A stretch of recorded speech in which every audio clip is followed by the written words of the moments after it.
Bienvenidos nuevamente a nuestro curso de programa preparatorio del PAP, el curso de biología. El día de hoy trabajaremos la segunda parte de la unidad de ecología. Es importante que revisen ustedes un poquito el video anterior si no lo han visto relacionado con el video anterior. Platicamos un poquito sobre la definición de ecología, qué son los ecosistemas, los componentes de un ecosistema, platicamos un poquito sobre población, comunidad, la biosfera. El día de hoy trabajaremos el intercambio de energía que se da dentro de esos ecosistemas y algunas otras características especiales de ellos, ¿verdad? Entonces vamos a continuar con la siguiente diapositiva. Para recordar un poquito, en el video anterior visualizamos un poquito los diferentes tipos de ecosistemas. Recordemos que un ecosistema es un equilibrio que existe entre los seres bióticos y abióticos y la interacción que se da entre ellos. Vimos que dentro de los ecosistemas pues teníamos ecosistemas terrestres y ecosistemas acuáticos. Dentro de los ecosistemas terrestres pues platicamos un poquito de los biomas y vimos también que habían diferentes tipos de biomas, ¿verdad? Entonces aquí, por ejemplo, pues tenemos una selva, un bosque, los matorrales, y cada uno de estos ecosistemas posee individuos vivos y no vivos, que dijimos que eran bióticos y abióticos, que interactúan entre sí. Ese interactuar muchas veces está relacionado con el cambio de energía entre uno y otro. Entonces, de eso es lo que vamos a trabajar el día de hoy. ¿Cómo se da ese intercambio de energía entre un individuo y otro? El intercambio de energía se da gracias a lo que nosotros conocemos en biología con el nombre de cadena alimenticia. La cadena alimenticia no es otra cosa que la acción de transferir la energía química nutritiva, y que es la base de todos los seres vivos, desde su lugar de elaboración. Recordemos que los únicos capaces de elaborar su propio alimento son las plantas, a través del proceso llamado fotosíntesis. Una planta verde es aquella que va a realizar el proceso de fotosíntesis y es la parte fundamental y esencial de estas cadenas alimenticias. Ella va a producir el alimento y ese alimento va a pasar a través de una serie de organismos del cual estos organismos no podrían sobrevivir si no existiera este que produce el alimento. Entonces una cadena alimenticia no es otra cosa que el transporte de esa energía que lo produce la planta hacia el primer individuo. En una cadena alimenticia nosotros vamos a encontrar que existen eslabones. ¿Cuáles son esos eslabones de las cadenas alimenticias? Vamos a decir que la base fundamental de una cadena alimenticia son los productores. Los productores, recordemos que son todas las plantas. Las plantas tienen la característica de poder fabricar su propio alimento.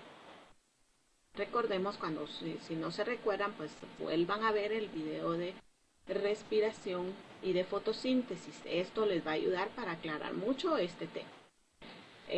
Las plantas son capaces de fabricar la molécula energética conocida con el nombre de glucosa a través del dióxido de carbono, o sea, el CO2 y el agua. El CO2 y el agua, junto con la luz del sol, reaccionan por medio de un pigmento llamado clorofila y transforman esa sustancia que es agua y dióxido de carbono en una sustancia alimenticia, en un producto alimenticio que se conoce con el nombre de glucosa, que es la base fundamental de todas las actividades metabólicas de los seres vivos. Este productor realiza ese proceso de fotosíntesis, produce la glucosa, que posteriormente va a venir el consumidor primario. Este consumidor primario nosotros anteriormente lo conocíamos como el famoso herbívoro. ¿Quién es el herbívoro? El que se alimenta de las plantas. A ese se le conoce con el nombre de consumidor primario.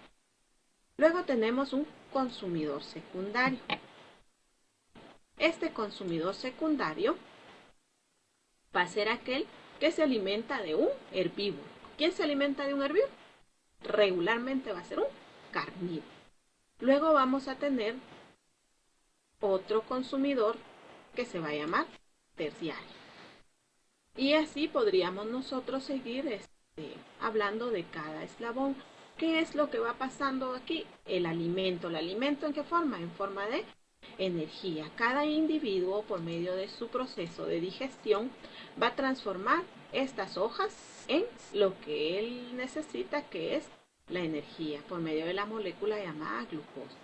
Entonces así va pasando la energía de un individuo a otro, así como lo mencionamos en la definición de cadena alimenticia. Pero ¿qué sucede cuando este individuo se muere?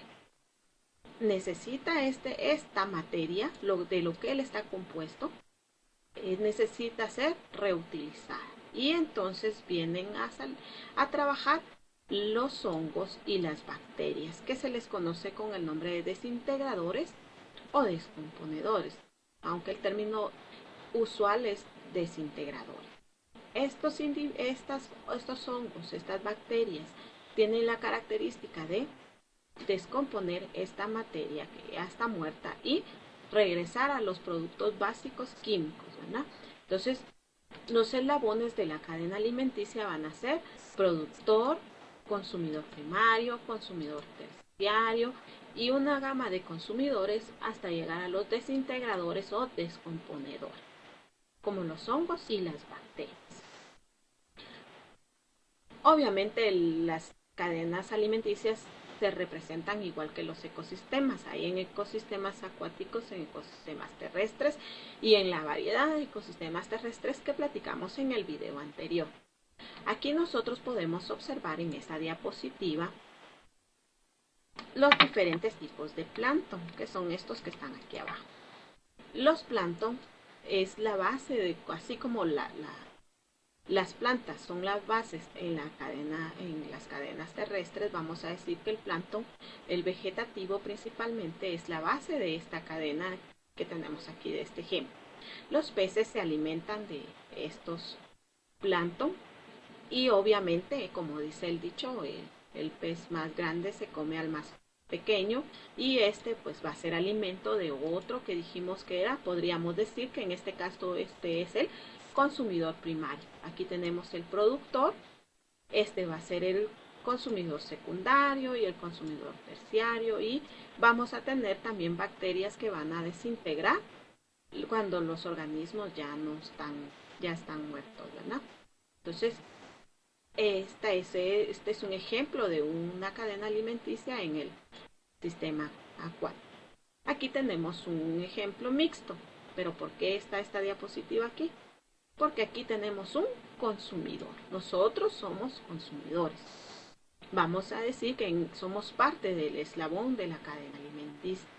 Aquí de este pez, obviamente, se pudo haber alimentado de otros peces más pequeños, que esos peces más pequeños se alimentaron de fitoplancton, que es el productor primario, o de algunas algas también que realizan el proceso de fotosíntesis. Este pez se alimenta de estas algas y obviamente ¿quién se come al pez? El pez más grande se come al más pequeño y nosotros nos deleitamos de una mojada frita, ¿verdad? Por eso somos también consumidores. Aquí tenemos otro ejemplo de cadena alimenticia, donde vamos a poder observar el gusanito o libélula que se alimenta de la planta, y aquí tenemos obviamente la planta es el productor y aquí tenemos un consumidor primario y aquí tenemos un ave que se va a alimentar del sapo que tenemos aquí, que es un consumidor secundario, rana, perdón. Y entonces tenemos el ave rapaz que se va a alimentar de él.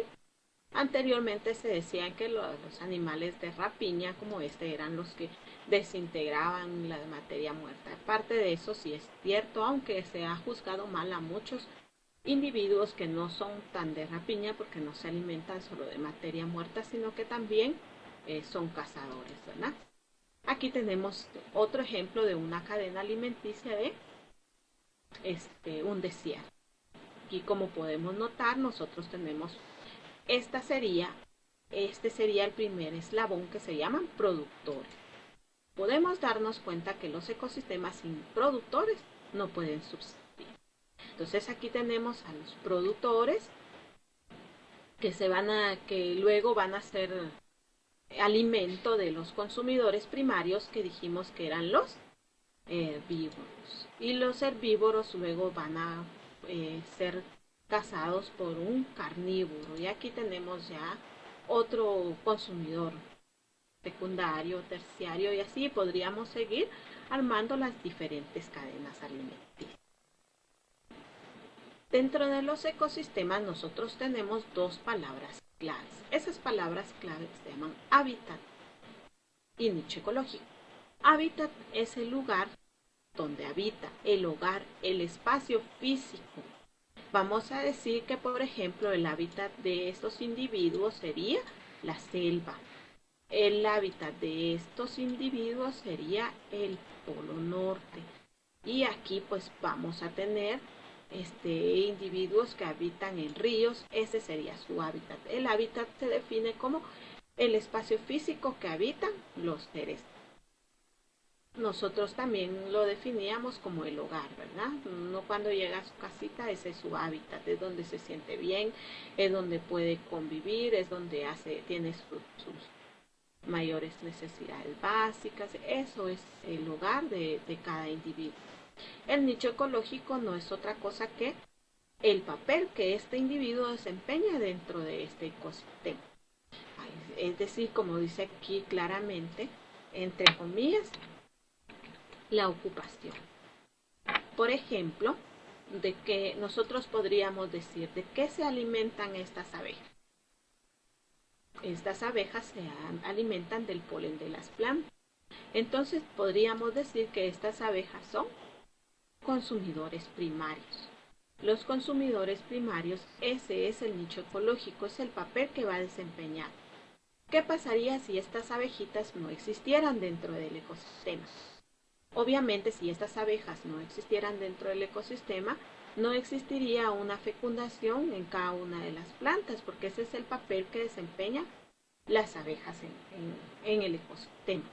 Es decir, que gracias a ellas se produce la fecundación en la flor, porque recordémonos que cuando vimos la organización de una planta superior, hablamos un poquito de la reproducción y vimos que la flor es la parte reproductiva de la planta y que tiene una parte femenina y una parte masculina. La parte masculina es la que se llama polen y es la que es transportada en las patitas de las abejas. Ahí las abejas la llevan hacia otras flores y así es como fecundan los óvulos que están en el pistilo y dan origen a un nuevo fruto. Entonces, sin estos individuos, obviamente la reproducción de las plantas no sería con el éxito que se realiza en donde existen estos individuos. Cada individuo tiene su papel sumamente importante dentro de los ecosistemas. Por ejemplo, esta ardilla, que se alimenta principalmente de frutos como nueces, también se alimenta de otros frutos. ¿Cuál es su papel fundamental dentro del ecosistema? Regar o esparcir dentro del mismo las semillas de los diferentes árboles y frutos que le permiten reproducir a la especie del eslabón básico de la cadena alimenticia, que se llama productor. Y así podríamos mencionar cada uno de ellos. Entonces, cuando hablamos de hábitat, hablamos del espacio físico que habita. Cuando hablamos de nicho ecológico, hablamos del papel que desempeña ese individuo dentro del ecosistema, la ocupación que él tiene.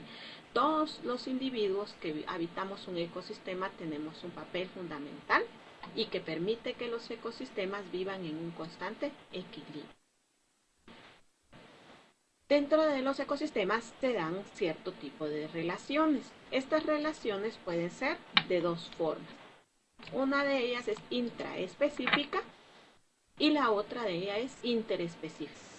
Intraespecífica se refiere a los organismos de una misma especie, es decir, nuestro contorno, ¿verdad? Por ejemplo, tenemos entre este tipo de relaciones la primera relación que se llama el dominio social. El dominio social se refiere a eh, por ejemplo, se da más que todo en los insectos como en las abejas, que aquí nosotros tenemos una abeja reina y que esa abeja reina se dedica a poner exclusivamente huevos para mantener a su colonia. Y tenemos aquí las obreras, el macho que está específicamente para fecundar a la reina y no hace otra cosa más que eso. Entonces, cada uno tiene su papel fundamental y se llama dominio porque solo hay una reina por cada hormiguero. Entonces aquí tenemos esta organización social, la que nace para obreras se quedará para obreras siempre, ¿verdad? Ellos tienen el mejor ejemplo del trabajo en equipo. Cada quien hace su función, cada quien tiene su papel y a eso se dedica. Entonces eso es lo que se va a llamar dominio social. Tenemos el otro ejemplo que recibe el nombre de jerarquía social. La jerarquía social es cuando existe un macho alfa. Ese macho se encarga de el dominio de su manada y su manada está integrada aquí por todas estas leonas, pero aquí solo puede existir un macho. ¿Y quién va a ser? El macho más dominante, el macho que tenga más fuerza, el macho que las pueda proveer de alimento y que les pueda dar la protección. Y ¿qué es realmente lo que buscan? Cuando ustedes vean su video de genética, podrán entender que estas hembras simplemente actúan por naturaleza y que se van a dejar fecundar por este macho que es el más fuerte porque él les va a dar las mejores crías. Entonces a eso le vamos a llamar una jerarquía social. Y luego tenemos el otro ejemplo que se llama territorialidad,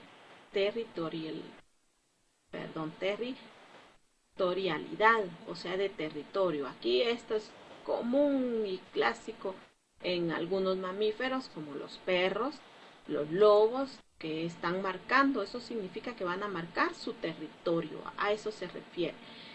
Lo que ellos dejan es su olor. ¿Para qué? Para que cuando venga un macho alfa queriendo dominar territorio, pues primero sienta que ahí hay alguien y luego después calcule si se puede pelear con él o no, ¿verdad? Estos leones también tienden a marcar su territorio por medio de la orina, lo cual deja un olor bastante fuerte que le permite a otros individuos olfatear y sentir que eso es que ese es su territorio y por eso se llama de esa forma, ¿verdad? Ellos están marcando su espacio físico. ¿Cómo dijimos que era su espacio físico? Pues su espacio físico se va a llamar hábitat. ¿Qué papel va a desempeñar este individuo? ¿Qué pasaría si este individuo, o sea, su nicho ecológico este es un consumidor? Si él, ¿a quiénes consumen esto? Estos se consumen a los herbívoros. Supongamos que en una selva desaparecen los carnívoros. ¿Qué pasaría? Aumenta la población de herbívoros. ¿Qué pasa si aumenta la población de herbívoros? Obviamente, disminuye la producción de productores. Y si disminuye la producción de productores, ¿qué es lo que va a pasar? Ya no van a tener alimento los herbívoros. Y es a eso a lo que nos referimos cuando hablamos que en un ecosistema hay en todo sentido un equilibrio, hasta en las cadenas alimenticias, hasta en el pasar la energía de un individuo a otro. Las relaciones interespecíficas son las que se dan entre miembros diferentes.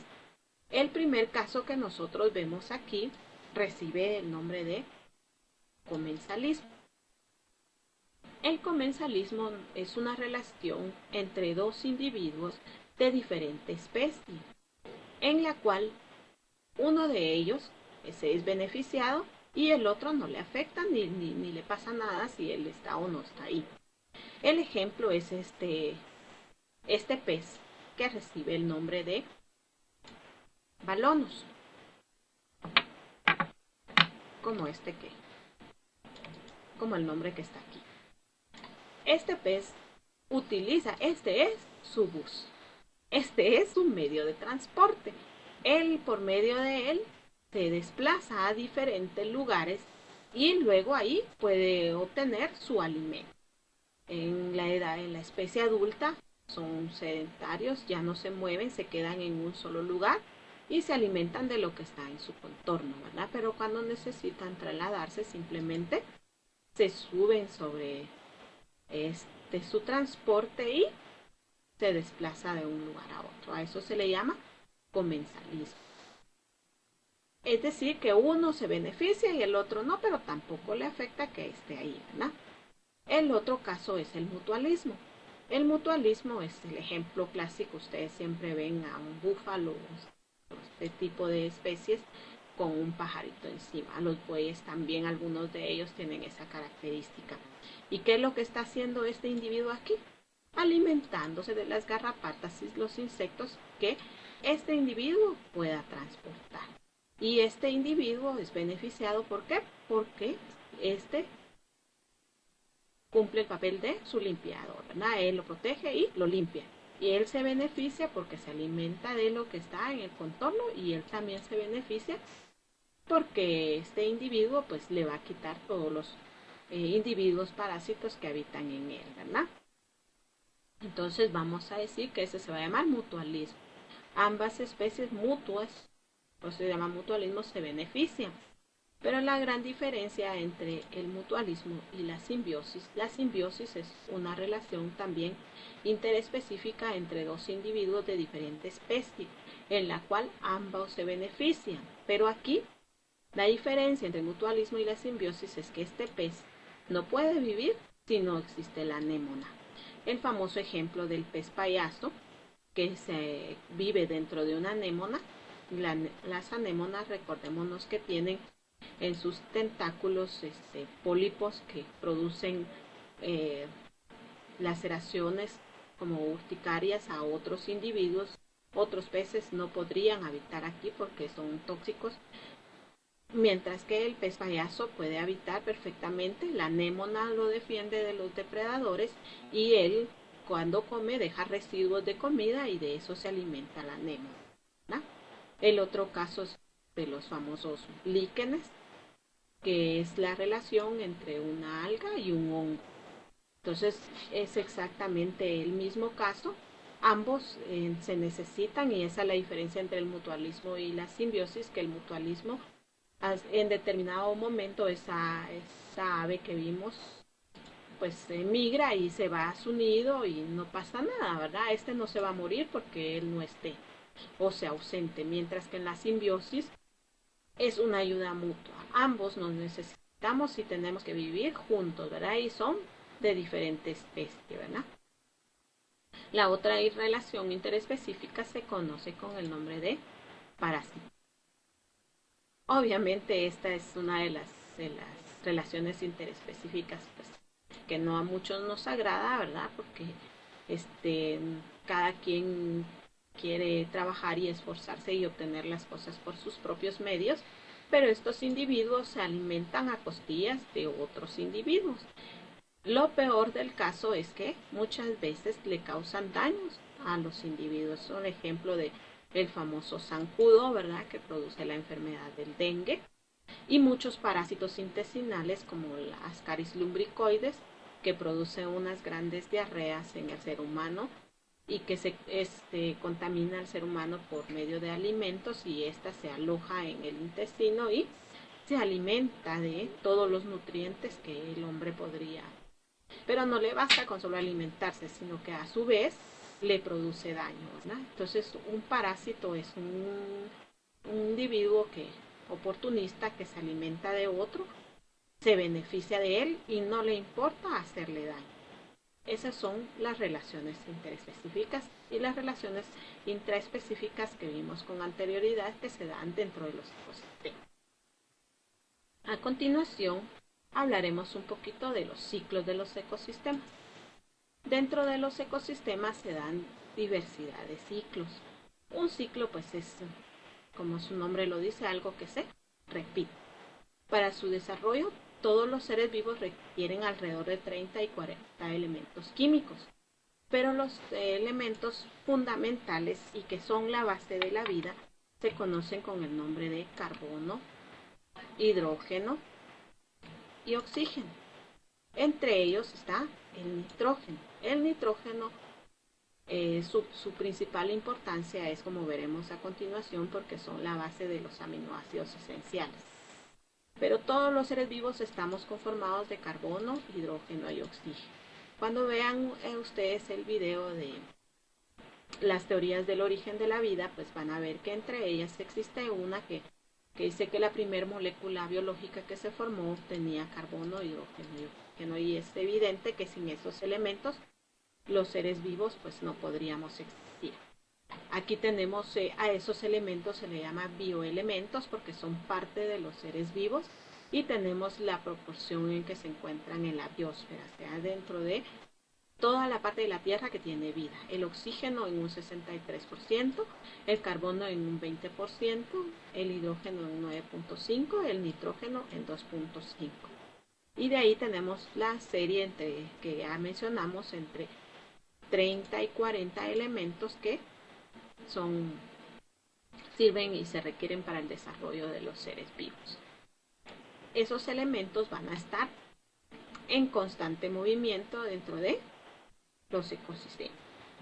Por ejemplo, aquí podemos observar un ser vivo que ya está muerto, ¿verdad? Entonces tenemos el ejemplo de esta abeja que terminó su ciclo de vida, pero la oveja, está conformada de materia viva, que entre ella pues obviamente vamos a tener los elementos fundamentales de la vida. En nuestro universo y en la naturaleza nada se desaparece, todo es renovado y reciclado, y a eso es a lo que le vamos a llamar el ciclo de la materia. Este organismo conformado de elementos químicos van a estar dando vueltas dentro de este ecosistema al que a él pertenecía, y a eso se le conoce con el nombre del ciclo de la materia. Estos ciclos que están relacionados con los seres vivos se llaman ciclos bioquímicos. Estos ciclos bioquímicos están conformados por los elementos fundamentales que habíamos hablado, del carbono, el azufre y el nitrógeno y el fósforo. Y ustedes me dirán, pero ¿en dónde quedó el hidrógeno y el oxígeno, que son tan importantes? El hidrógeno y el oxígeno son parte fundamental de una molécula esencial de todos los seres vivos que se llama agua. Y entonces está representado dentro de los ciclos biológicos no como un elemento, sino como una molécula. Y por eso se llama el ciclo del agua, que vamos a trabajar posteriormente. Entonces vamos a ver cuáles son estos ciclos biogeoquímicos. Se llaman biogeoquímicos porque son los relacionados con la vida, geo porque se localizan en la Tierra, y químicos porque son sustancias químicas. Entonces vamos a hablar un poquito del ciclo del carbono. El ciclo del carbono, como su nombre lo dice, va a ser la vuelta o el recorrido que tiene el carbono dentro del ecosistema. Regularmente el carbono se encuentra en la biosfera, principalmente en la parte gaseosa de la Tierra, que se conoce con el nombre de atmósfera. Se encuentra como dióxido de carbono, que recordemos que el dióxido de carbono es el producto de la respiración celular de los individuos consumidores, como nosotros, ¿verdad? Cuando respiramos, inhalamos oxígeno y sacamos dióxido de carbono. Ese dióxido de carbono se queda en forma de gas en la atmósfera. Es sumamente importante para la respiración celular y para la fotosíntesis. Las plantas, al contrario de nosotros, necesitan ese dióxido de carbono para el proceso de fotosíntesis que habíamos mencionado anteriormente, para elaborar la cadena energética conocida como glucosa. Entonces, ese dióxido de carbono es asimilado por las plantas y transformado en alimento, que posteriormente es utilizado por todos los seres vivos. También lo vamos a encontrar en el agua o en los ríos o en los lagos a través de la respiración de los individuos que habitan ahí, como los peces, ¿verdad? Entonces, este dióxido de carbono es transformado por las plantas y asimilado en forma energética por los organismos consumidores. El ciclo de carbono también tiene otro papel fundamental, que recordemos que estos árboles que existieron hace millones y millones de años han dejado sus raíces en la parte muy interna del suelo, y eso ha hecho que se produzca productos fósiles, que son lo que nosotros ahora conocemos como productos energéticos, con llámese petróleo y todos sus derivados, ¿verdad? Que son sumamente importantes para el confort de muchos individuos y que han utilizado en exceso, y que realmente ha venido a dañar el equilibrio de los ecosistemas, porque recordemos que todo tiene una medida, ¿verdad? Entonces el ciclo de carbono va a ser el paso que tiene este elemento en los seres vivos de un ecosistema. Vamos a ver que se encuentra en la forma atmosférica, en la atmósfera en forma de gas, y que las plantas lo necesitan para fabricar la glucosa y nosotros lo exhalamos, ¿no? Ahora vamos a hablar un poquito sobre el ciclo del nitrógeno. Este es otro elemento químico fundamental para todos los seres vivos. El carbono, pues, es el que produce la moneda energética, produce la glucosa, y que de ella se obtiene la energía para todas las reacciones metabólicas de los seres vivos. El nitrógeno no puede ser asimilado por los seres vivos como ni se encuentra en la naturaleza, como N2, ¿verdad? Que es un gas. Realmente los seres vivos lo asimilan en forma de nitritos. Entonces, este nitrógeno tiene que ser descompuesto. Aquí nosotros podemos observar que existen individuos que van a tener el papel de descomponer este nitrógeno y transformarlo en forma de nitritos, que es como lo vamos a asimilar y que es la base fundamental de las proteínas. Y este es el que va a poder, si no existen los nitritos, no pueden existir los aminoácidos. Y si no existen los aminoácidos, no van a poder existir toda la gama de proteínas que ustedes verán, o si no se recuerdan, regresen a ver el video de macromoléculas y ahí van a poder observar la importancia de las proteínas. Las proteínas tienen un papel fundamental en todos los seres vivos porque regulan cantidad de reacciones, regulan cantidad de actividades metabólicas que sin ellas los seres vivos no podríamos existir. Entonces el ciclo del nitrógeno es sumamente importante y que no podríamos existir sin este elemento, ¿verdad? Forma una base fundamental. Entonces, las bacterias y por los rayos también de las tormentas hacen que se formen estos nitritos, y a eso se le llama desnitrificación, a la forma de descomponer este nitrógeno atmosférico, que ustedes lo encontrarán como N2, y se puede descomponer, como repito, de dos formas, ya sea por una tormenta eléctrica o se puede descomponer por bacterias. Entonces estos organismos descomponen, transforman el nitrógeno atmosférico en nitritos, y estos pues pueden ser ya asimilados por las plantas. Estas plantas obviamente lo van a transportar hacia el consumidor primario, que ya dijimos que eran los herbívoros. Este lo excreta a través de la orina y así en forma de amoníaco. Este amoníaco es transformado por nitrificación en nitritos y así regresa el ciclo. Y así es como permanece este elemento fundamental en los ecosistemas y pasa de un individuo a otro y es usado para realizar las proteínas que necesitan todos los seres vivos. Recordemos que nuestro músculo, todo nuestro ser está conformado de estas proteínas. Luego tenemos otro elemento fundamental que se conoce con el nombre del ciclo del fósforo. El fósforo es parte de la moneda energética conocida como ATP, adenosín trifosfato, que como les repito, si ustedes no se recuerdan, vuelvan a ver su video de macromoléculas. Sin el fósforo no podría existir esta moneda energética, que es la que se necesita para las reacciones metabólicas como la respiración, todas las actividades que realiza el ser vivo necesita de esta energía, y esta energía está en forma de ATP, que es el fósforo, el que está inmerso en esa molécula.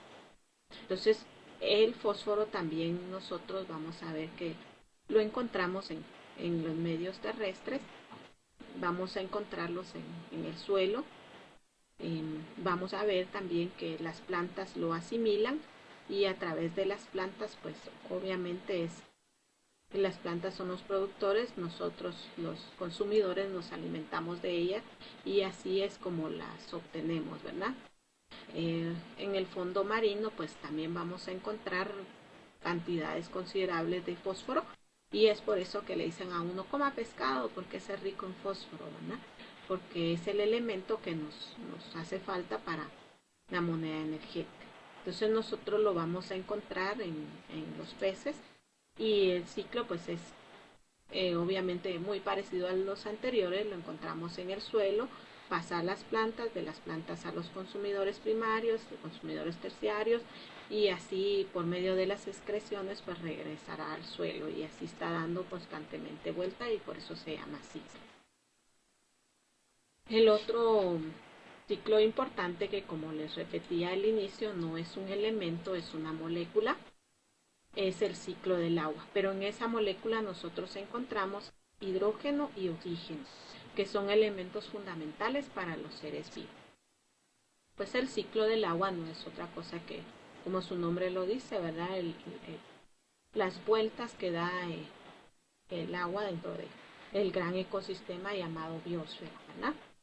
Vamos a decir que el sol pues calienta los ríos, mares y lagos, y eso hace que el agua se evapore.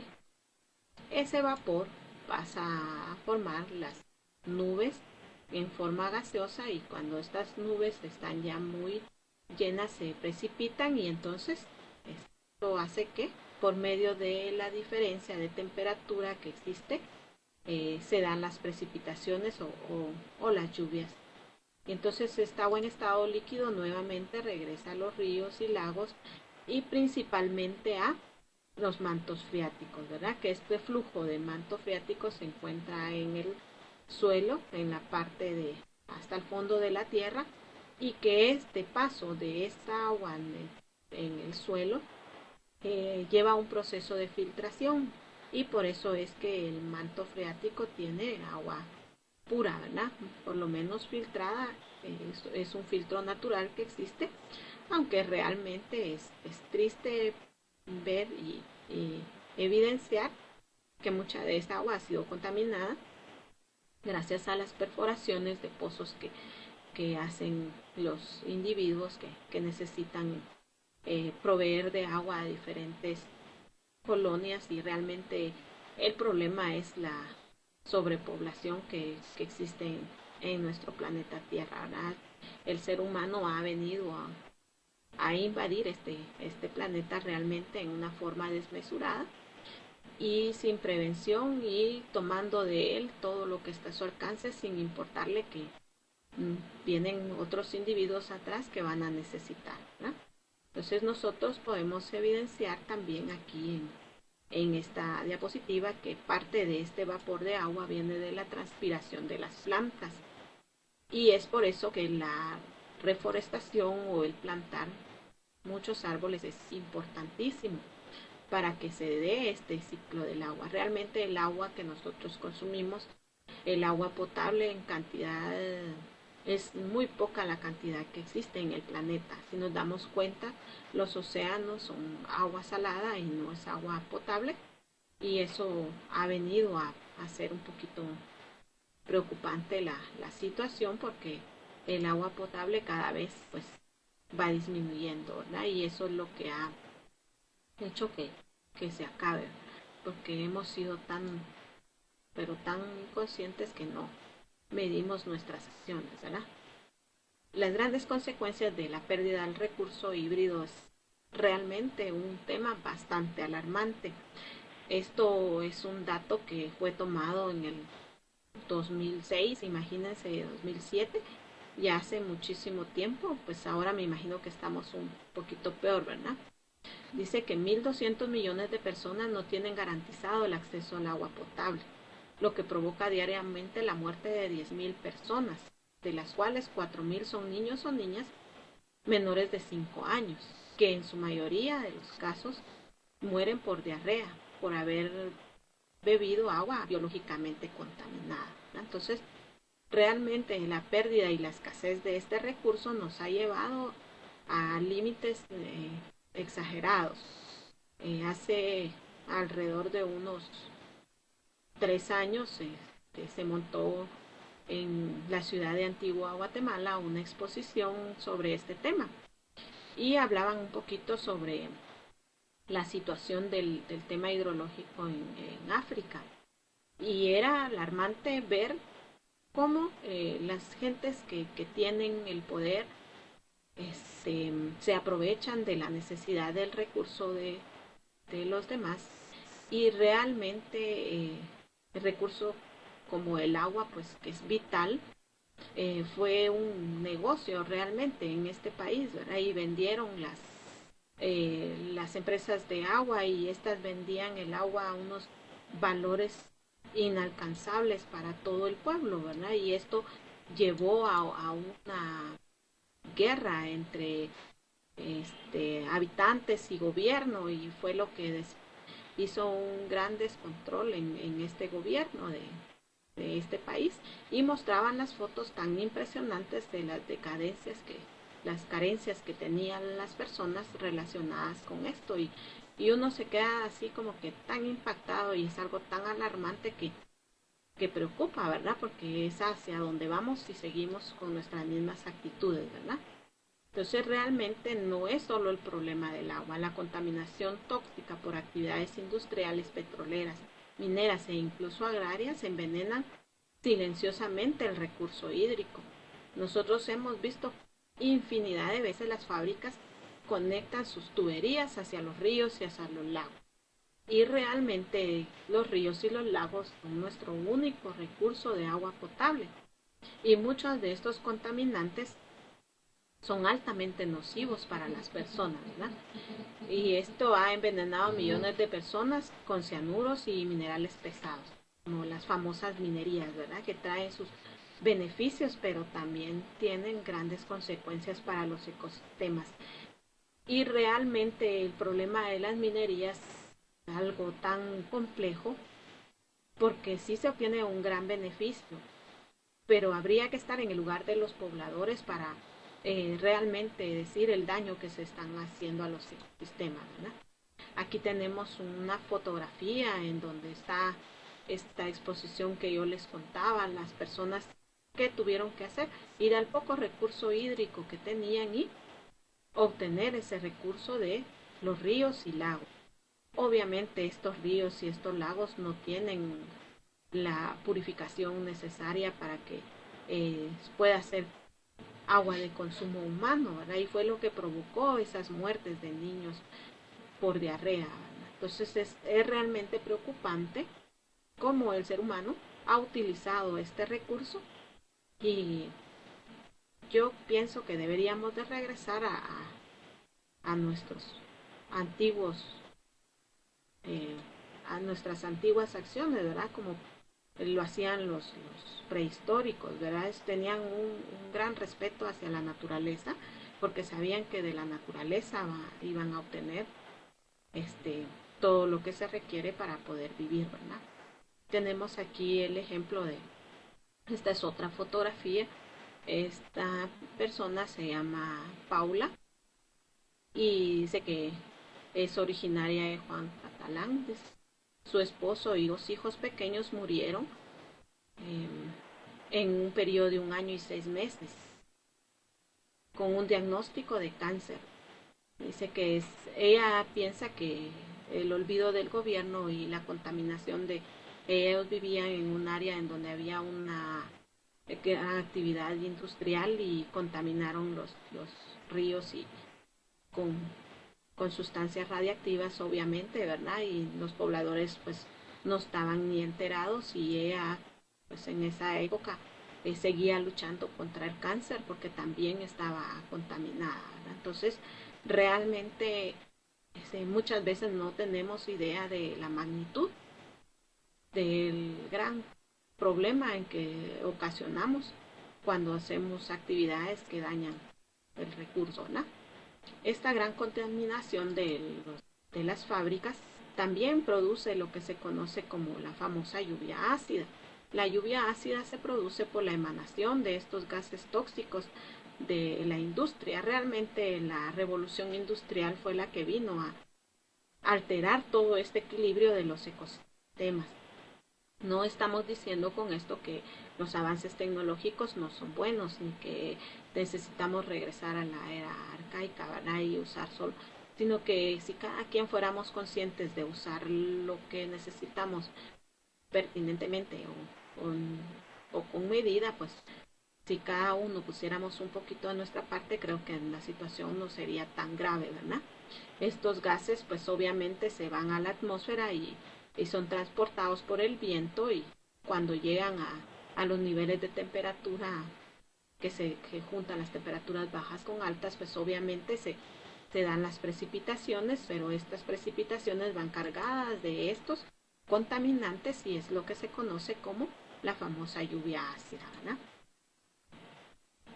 El líquido suspendido en las nubes es afectado por el azufre y el nitrógeno, que liberan las centrales de electricidad de las grandes plantas industriales. Al combinarse esos elementos forma el ácido sulfúrico y nítrico, ¿verdad? Aquí podemos ver los famosos contaminantes y la famosa lluvia ácida.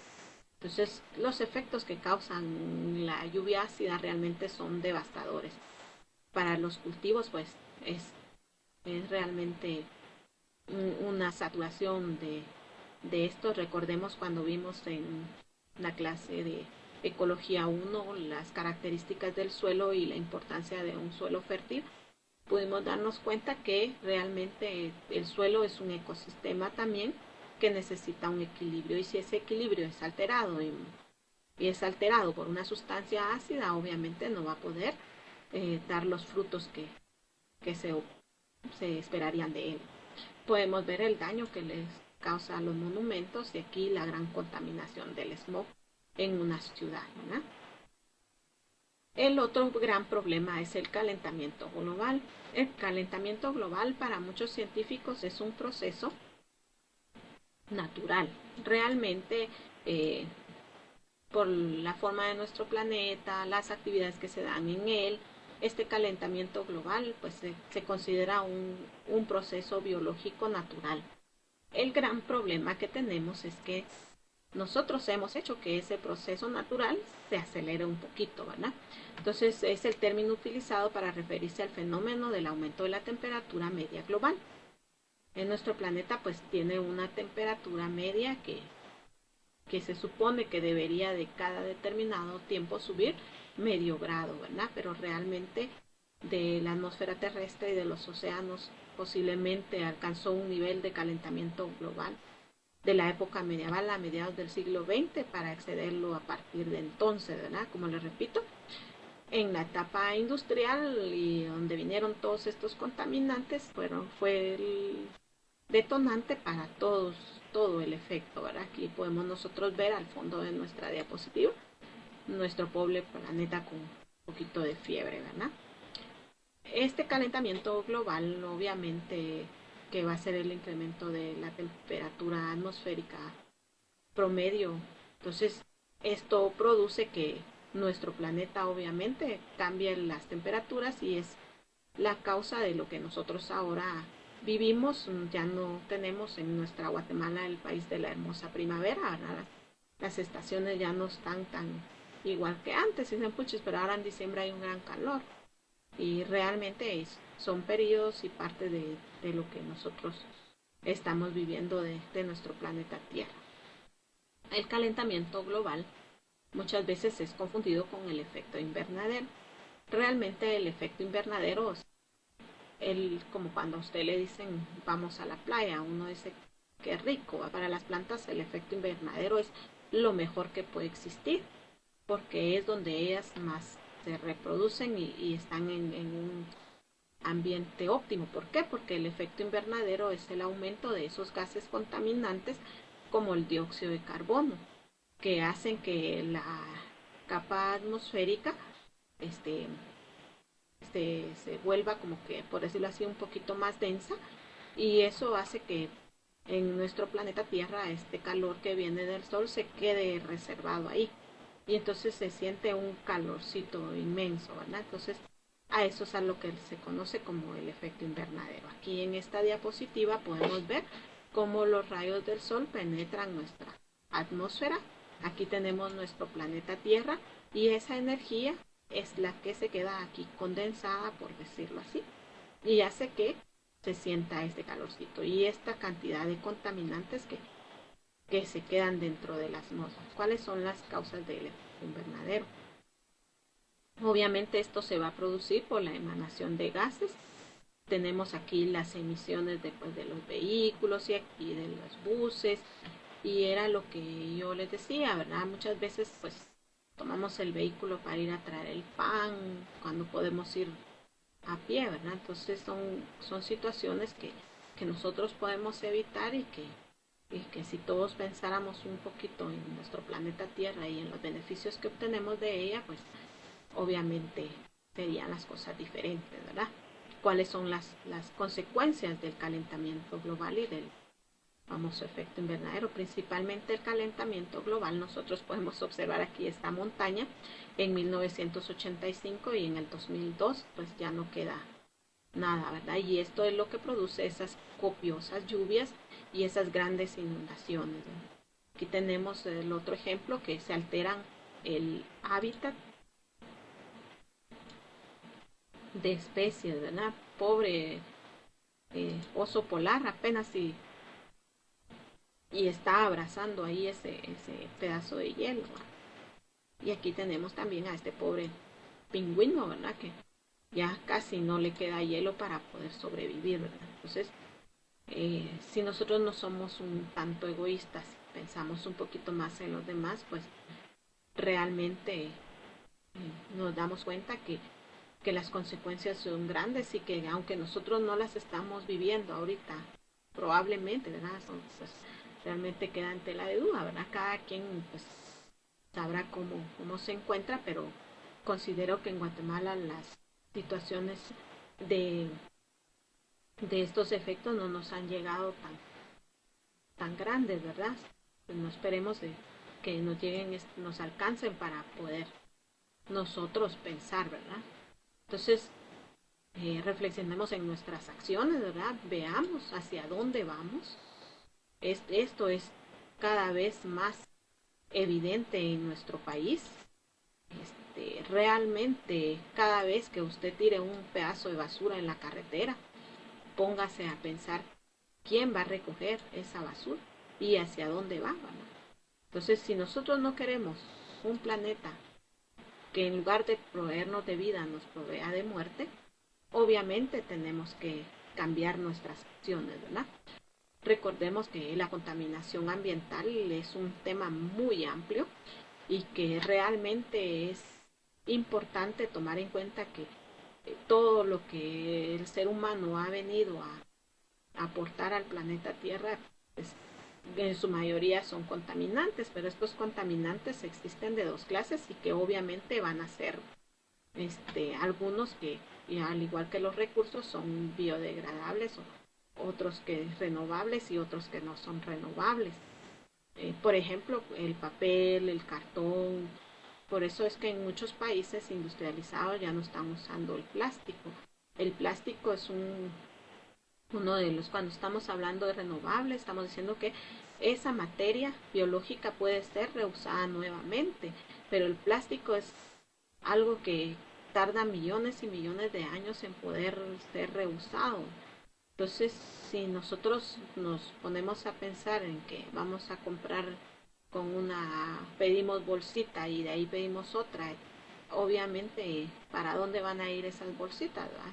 Juntamos en nuestro hogar infinidad de bolsitas y se van a la basura y esas bolsas se van al basurero y ese basurero es un foco de contaminación y por más que estén agregándole químicos, sustancias, ese tipo de basura pues no va a ser desintegrada y reusada en la naturaleza, como vimos el día de hoy. Todo es un ciclo, es decir, que todos los recursos dentro de la naturaleza van dando vueltas y siendo reutilizados, ¿verdad?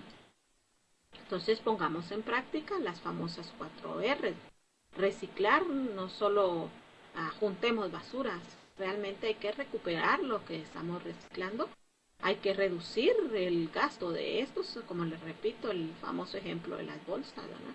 Usar una bolsa plástica varias veces y reutilizar para poder mejorar nuestro ambiente, ¿verdad? Recordemos que cada acción que nosotros tomemos va a ser para beneficio propio de nuestra familia o de nuestros descendientes. Tal vez nosotros no estemos sufriendo decadencias, pero hay algunos que están sufriendo más que nosotros.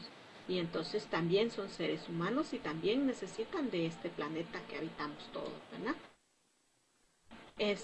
No está de más decir, seamos parte de esta curita, seamos parte de la solución, no seamos el problema. Pensemos en las generaciones que vienen antes, después de nosotros, imaginémonos este pobre bebé, obviamente, ¿qué puede hacerle él ahorita? Si nosotros lo educamos, que él desperdicie, que él tire todo lo que no le sirva, que no use las cosas, obviamente pues va hacia el mismo camino, ¿verdad?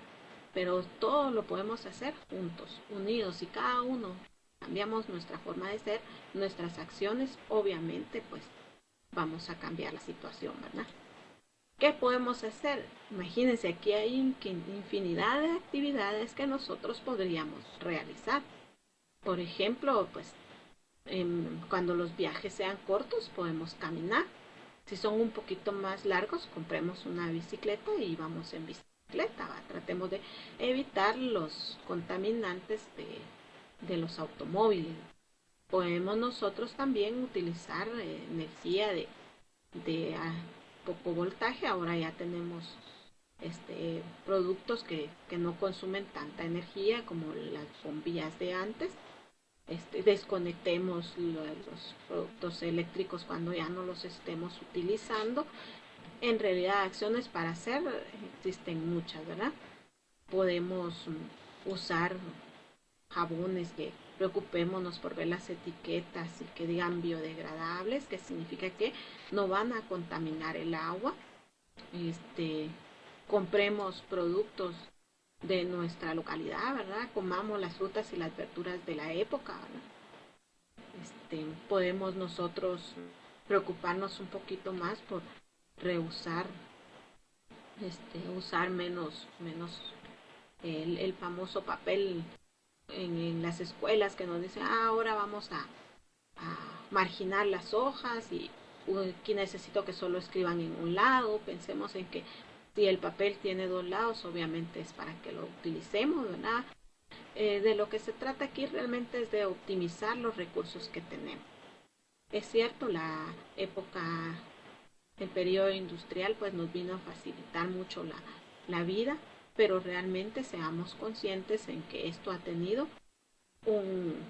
realmente un gran efecto en el planeta.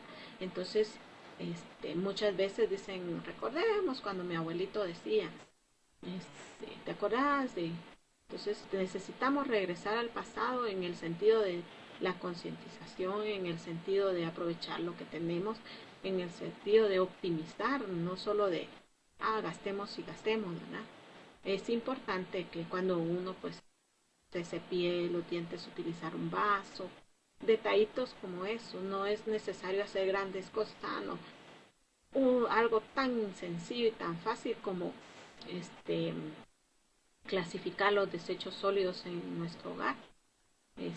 Los camiones de basura, por lo menos aquí en en la capital de Guatemala, yo me he dado cuenta que en los camiones de basura ellos mismos van a veces abriendo la bolsa y sacando lo que es papel, lo que es cartón. Entonces no podemos decir, es que el de la basura todo lo junta y se lo lleva. No, tratemos en nuestras viviendas de colocar lo que es papel en un lado, lo que es compuesto orgánico en otro, y así pues por lo menos estamos colaborando un poco, ¿verdad? Entonces sigan estudiando, sigan aprendiendo cada día más y lograrán su meta, ¿verdad? Recuerden que para estudiar biología pues no hay más otra que leer y leer un poco más cada día. Aprovechen su tiempo, sigan sus sueños y alcancen sus metas, ¿verdad? Espero que esto les haya quedado claro y que sigan estudiando mucho y que logren estudiar la carrera que ustedes desean, que sean personas profesionales y que salgan adelante, ¿verdad? No olvidemos que aunque por muy estudiados que sean, pues tenemos que ser conscientes y valorar lo que tenemos y apreciar lo que tenemos. ¿Cuántos de nosotros quisiéramos realmente vivir en un ambiente donde existan árboles, en donde está agua?